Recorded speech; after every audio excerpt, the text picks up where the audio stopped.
can a Christian do Feng Shui? This is one of the questions that I am asked most often. And actually, it's one of the searches by which people get to my website and blog the most often. People are searching, can a Christian do Feng Shui? Is it okay for a Christian to do Feng Shui?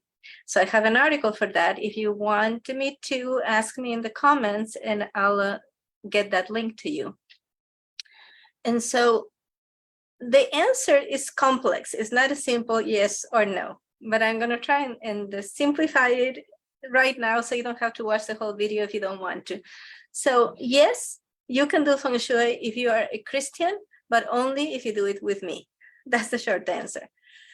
The reason for this is the most popular schools of Feng Shui out there that you're going to find, and most of the people who have websites who are doing Feng Shui, they're affiliated with one of these two schools. So one is Compass School. Compass School Feng Shui, they're the people that use the compass directions, and they ask you for your birth date, and they do a calculation of what is called your GUA number, and they do an astrological calculation to determine what are your 4 positive directions and your 4 negative directions. And so that is astrology and numerology.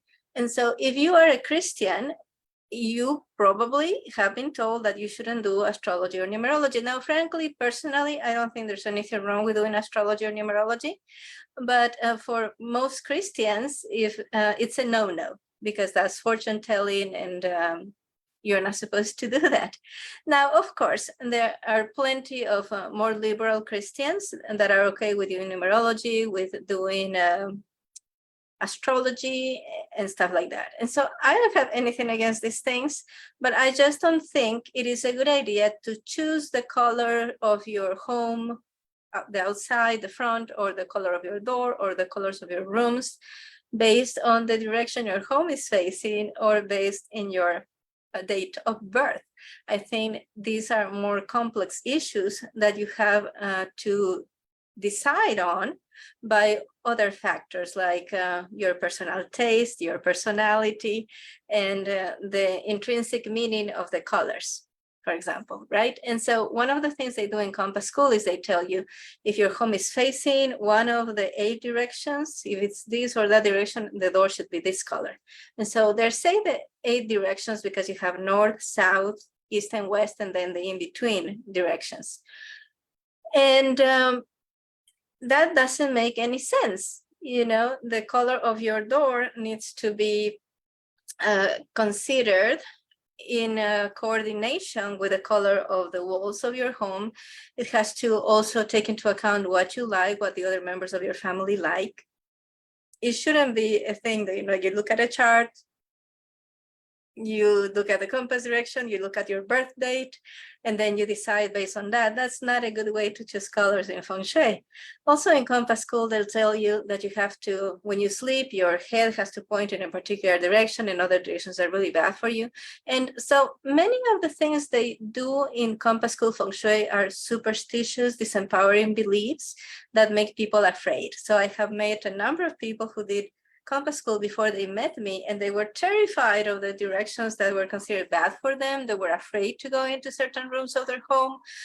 Sometimes they were afraid to go in their bedroom.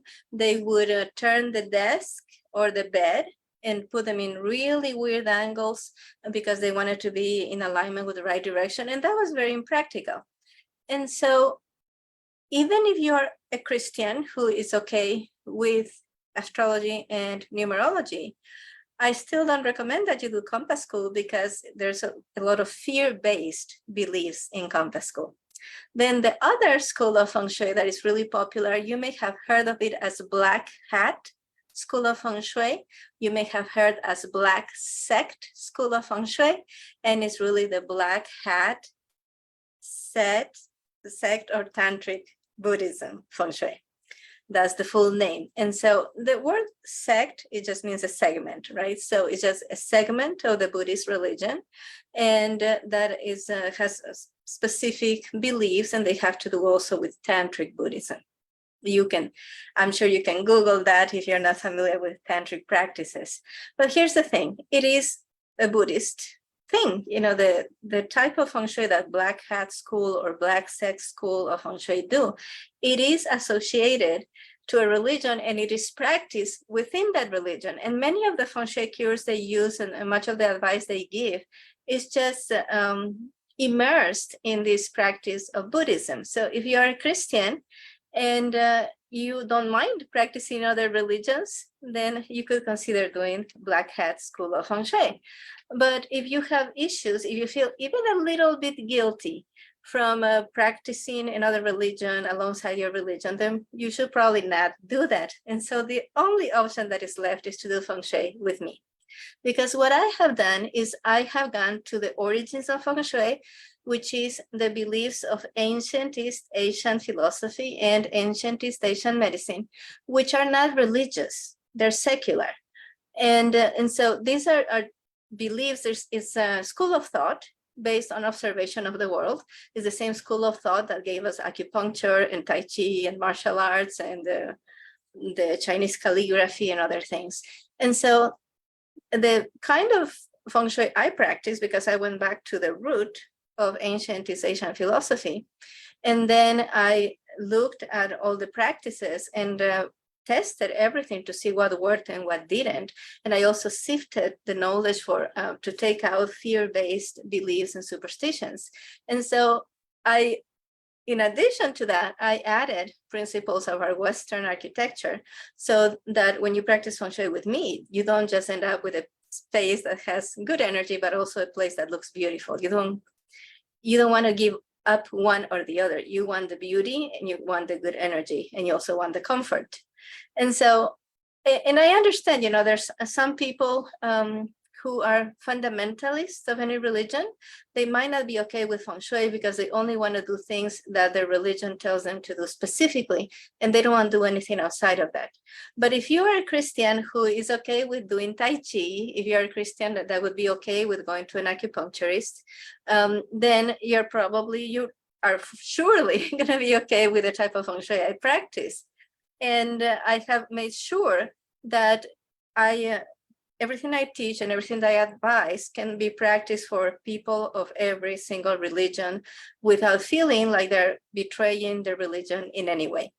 And this is even more important if you have been thinking of becoming a Feng Shui consultant, especially if you're in the United States or in a Western country where most people are going to be Christian.